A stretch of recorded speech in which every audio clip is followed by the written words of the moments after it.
crime. Investigative journalist and true crime author Caitlin Rother brought 30 years of research and storytelling experience, as well as a breadth of knowledge about the criminal justice system, addiction, and mental illness. We agreed to approach the known sources, including the criminal case files, with fresh eyes. But we also set out with the goal of uncovering new details that would enhance readers' overall understanding of the case. I believe the book does just that, offering new and illuminating material that will not only surprise, but possibly even astonish the reader. In the end, I'm not sure we'll ever be able to answer definitively the question of why. But I do believe these pages bring us closer than ever before. Listen on.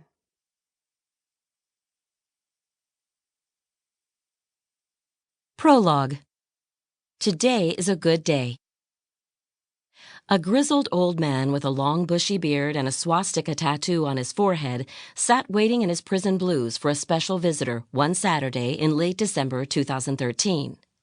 Charles Manson probably received more mail than any other inmate in California, so he turned down or ignored many persistent invitations to correspond or visit with him here at Corcoran State Prison. But this particular visitor won him over somehow. Afton Elaine Burton was just 17 when she started to write him. On this Saturday morning, 7 years later, 79-year-old Manson was more than 3 times her age.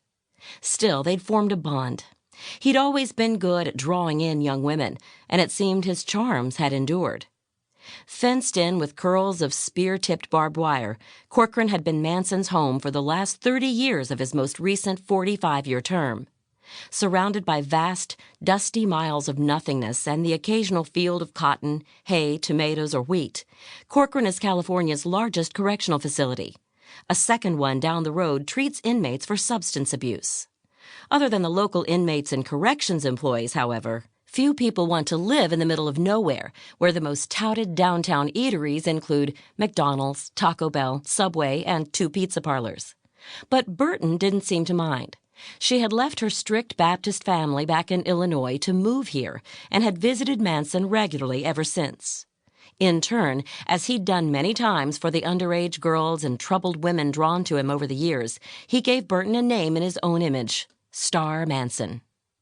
When Star arrived for their 5-hour visit at Corcoran's small protective housing unit, PHU, that Saturday in 2013, the lanky young woman wore a short spring dress with ballet flats.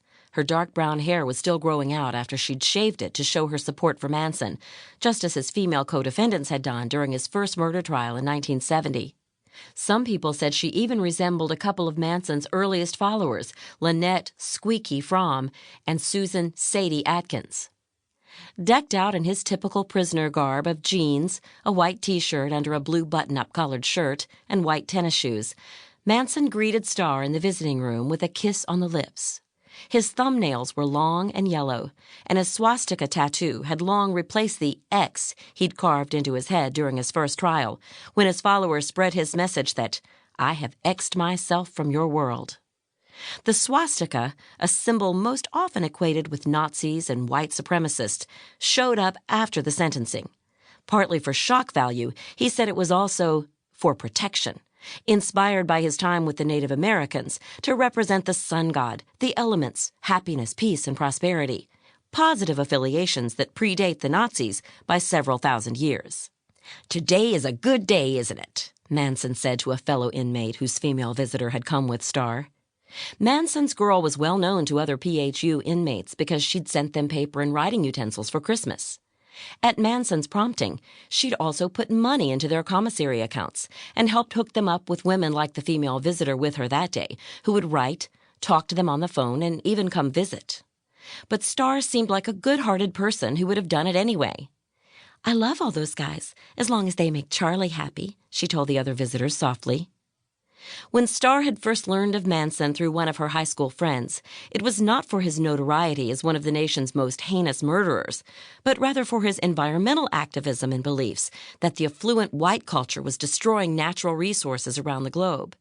In fact, like other Manson fans today, she didn't see him as a killer at all because, as many point out,